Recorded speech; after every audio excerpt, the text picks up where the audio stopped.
How's it going, folks? CR here, and today I'm going to be addressing this tweet right here, the argument made in this tweet.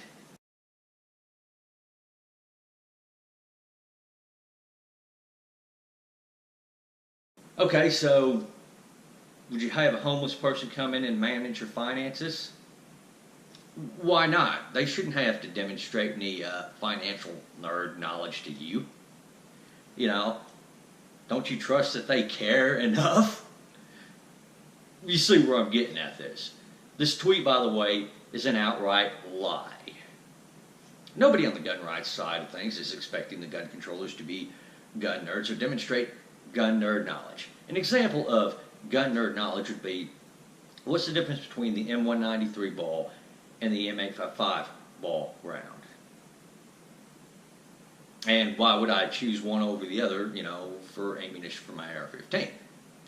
Another such example would be handing them an M1 carbine and asking them if they can look at the markings and determine who manufactured that M1 carbine. That would be an example of gun nerd knowledge. Asking someone who's in favor of banning assault weapons to define what that means is not an example of gun nerd knowledge. That's just simply asking them to tell what they're talking about, to explain what they're talking about. And the reason for this being is because the gun controllers are not basing their arguments off of facts. They know it.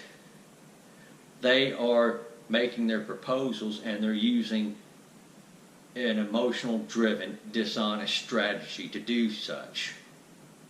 They throw out buzzwords like assault weapons because they know that that's going to be a lot more effective to deceive people and to get people thinking more emotionally than it is to have them thinking rationally. They throw out terms like high-powered and fully semi-automatic as a way to deceive people, to lie to them.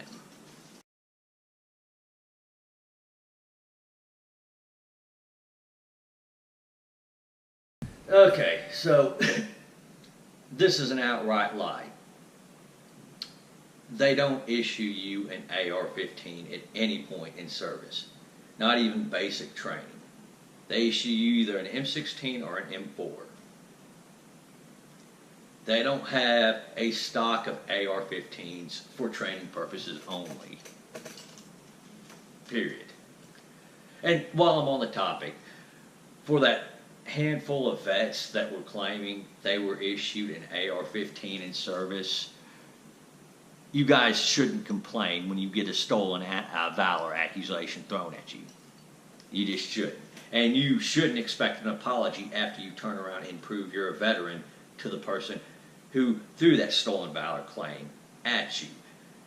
You didn't want that stolen valor accusation thrown at you. You shouldn't have given them a genuine reason to believe your stolen valor. Period.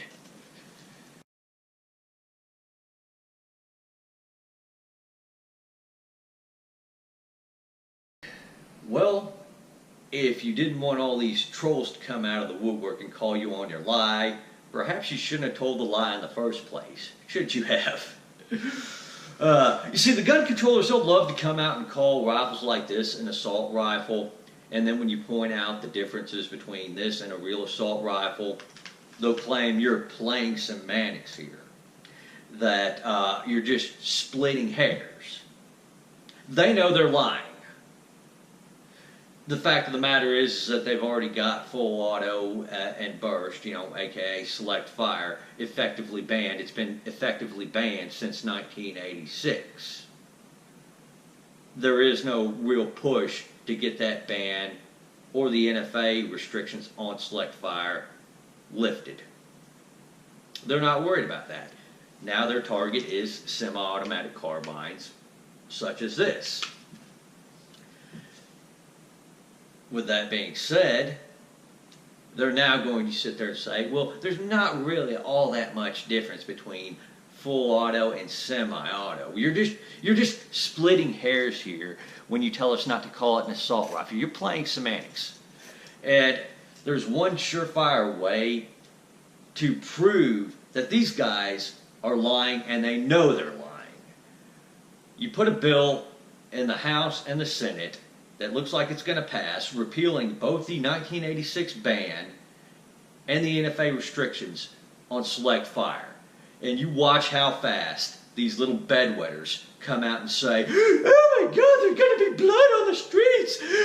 Police are going to be outgunned really seriously this time. You watch it, that's going to be their exact reaction. Alright, guys. Thank you for watching. Y'all take her easy out there. Have a great day.